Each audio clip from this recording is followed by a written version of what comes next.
حضرت صلی اللہ علیہ وسلم نے فرمایا، درختوں میں ایک درخت ایسا ہے کہ اس کے پتے نہیں جھڑتے، اور مسلمان کی مثال اسی درخت کی سی ہے، بتاؤ وہ کون سا درخت ہے؟ یہ سن کر لوگوں کا خیال جنگل کی طرف دوڑا۔ عبداللہ رضی اللہ تعالی عنہ نے کہا، میرے دل میں آیا کہ وہ کھجور کا درخت ہے، مگر میں اپنی کمسنی کی شرم سے نہ بولا۔ آخر صحابہ نے حضرت صلی اللہ علیہ وسلم سے پوچھا کہ وہ کون سا درخت ہے؟ آپ نے فرمایا، وہ کھجور کا درخت ہے۔ صحیح بخاری حدیث نمبر 61۔ حضرت صلی اللہ علیہ وسلم نے فرمایا، درختوں میں سے ایک درخت ایسا ہے کہ اس کے پتے نہیں جھڑتے، اور مسلمان کی بھی یہی مثال ہے، بتلاؤ وہ کون سا درخت ہے؟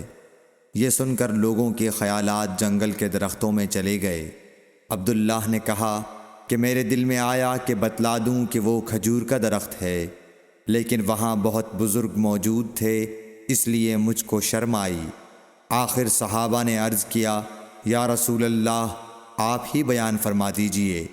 آپ صلی اللہ علیہ وسلم نے بتلایا کہ وہ کھجور کا درخت ہے۔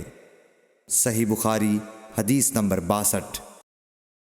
حضرت صلی اللہ علیہ وآلہ وسلم ایک بار مسجد میں بیٹھے ہوئے تھے، اتنے میں ایک شخص اونٹ پر سوار ہو کر آیا اور اونٹ کو مسجد میں بٹھا کر باندھ دیا۔ پھر پوچھنے لگا، بھائیو تم لوگوں میں محمد کون سے ہیں؟ حضرت صلی اللہ علیہ وسلم اس وقت لوگوں میں تکیہ لگائے بیٹھے ہوئے تھے۔ ہم نے کہا، حضرت محمد صلی اللہ علیہ وسلم یہ سفید رنگ والے بزرگ ہیں جو تکیہ لگائے ہوئے تشریف فرما ہیں۔ تب وہ آپ سے مخاطب ہوا کہ اے عبد المطلب کے فرزند۔ آپ صلی اللہ علیہ وسلم نے فرمایا، کہو، میں آپ کی بات سن رہا ہوں۔ وہ بولا، میں آپ سے کچھ دینی باتیں دریافت کرنا چاہتا ہوں، اور ذرا سختی سے بھی پوچھوں گا، تو آپ اپنے دل میں برا نہ مانیے گا۔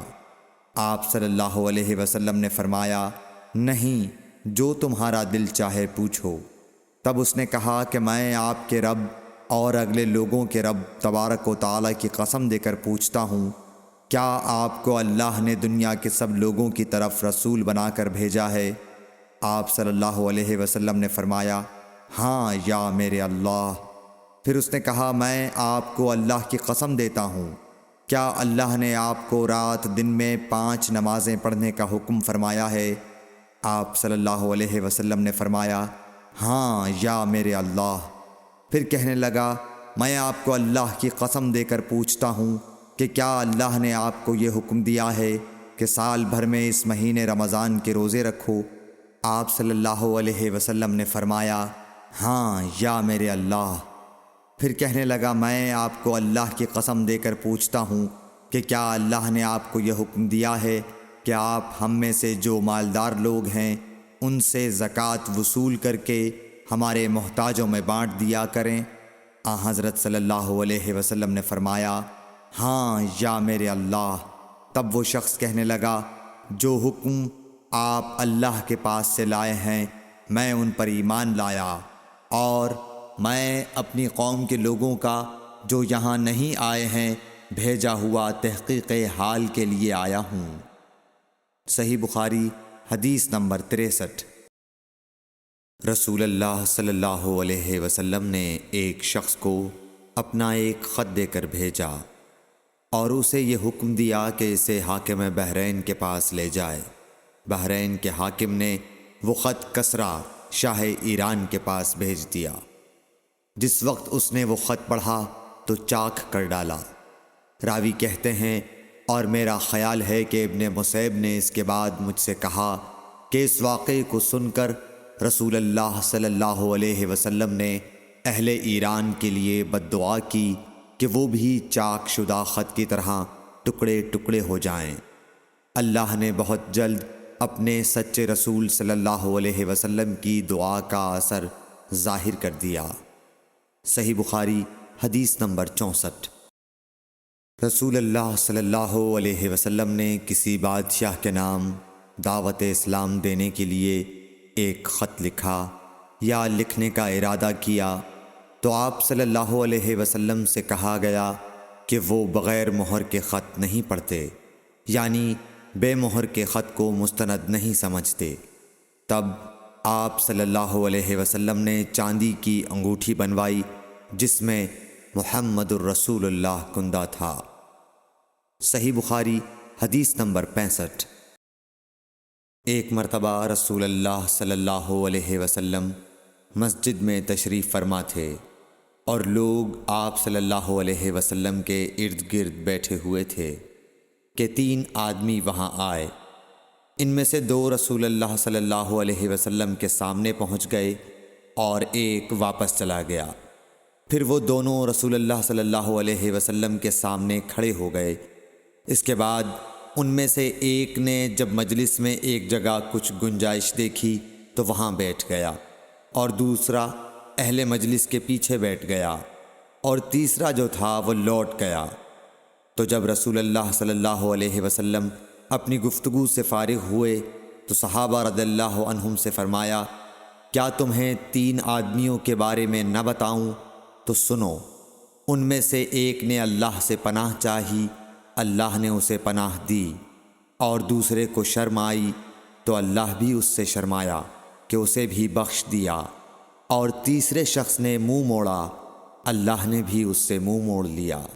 صحیح بخاری حدیث نمبر 66۔ رسول اللہ صلی اللہ علیہ وسلم اپنے اونٹ پر بیٹھے ہوئے تھے اور ایک شخص نے اس کی نکیل تھام رکھی تھی۔ آپ صلی اللہ علیہ وسلم نے پوچھا، آج یہ کون سا دن ہے؟ ہم خاموش رہے حتیٰ کہ ہم سمجھے کہ آج کے دن کا آپ کوئی دوسرا نام اس کے نام کے علاوہ تجویز فرمائیں گے۔ پھر آپ صلی اللہ علیہ وسلم نے فرمایا، کیا آج قربانی کا دن نہیں ہے؟ ہم نے عرض کیا، بے شک۔ اس کے بعد آپ صلی اللہ علیہ وسلم نے فرمایا، یہ کون سا مہینہ ہے؟ ہم اس پر بھی خاموش رہے اور یہی سمجھے کہ اس مہینے کا بھی آپ اس کے نام کے علاوہ کوئی دوسرا نام تجویز فرمائیں گے۔ پھر آپ صلی اللہ علیہ وسلم نے فرمایا، کیا یہ ذو الحجہ کا مہینہ نہیں ہے؟ ہم نے عرض کیا، بے شک۔ آپ صلی اللہ علیہ وسلم نے فرمایا، تو یقیناً تمہاری جانیں اور تمہارے مال اور تمہاری آبرو تمہارے درمیان اسی طرح حرام ہیں جس طرح آج کے دن کی حرمت تمہارے اس مہینے اور اس شہر میں ہے۔ پس جو شخص حاضر ہے اسے چاہیے کہ غائب کو یہ بات پہنچا دے، کیونکہ ایسا ممکن ہے کہ جو شخص یہاں موجود ہے وہ ایسے شخص کو یہ خبر پہنچائے جو اس سے زیادہ یاد رکھنے والا ہو۔ صحیح بخاری حدیث نمبر 67۔ رسول اللہ صلی اللہ علیہ وسلم نے ہمیں نصیحت فرمانے کے لیے کچھ دن مقرر کر دیے تھے، اس ڈر سے کہ کہیں ہم کبھی دخاطر نہ ہو جائیں۔ صحیح بخاری حدیث نمبر 68۔ آپ صلی اللہ علیہ وآلہ وسلم نے فرمایا، آسانی کرو اور سختی نہ کرو، اور خوش کرو اور نفرت نہ دلاؤ۔ صحیح بخاری حدیث نمبر 69۔ عبداللہ ابن مسعود ہر جمعرات کے دن لوگوں کو واعظ سنایا کرتے تھے۔ ایک آدمی نے ان سے کہا، اے ابو عبد الرحمن، میں چاہتا ہوں کہ تم ہمیں ہر روز واعظ سنایا کرو۔ انہوں نے فرمایا، تو سن لو کہ مجھے اس امر سے کوئی چیز مانع ہے تو یہ کہ میں یہ بات پسند نہیں کرتا کہ کہیں تم تنگ نہ ہو جاؤ، اور میں واعظ میں تمہاری فرصت کا وقت تلاش کیا کرتا ہوں، جیسا کہ رسول اللہ صلی اللہ علیہ وسلم اس خیال سے کہ ہم کبھی دخاطر نہ ہو جائیں واعظ کے لیے ہمارے اوقات فرصت کا خیال رکھتے تھے۔ صحیح بخاری حدیث نمبر 70۔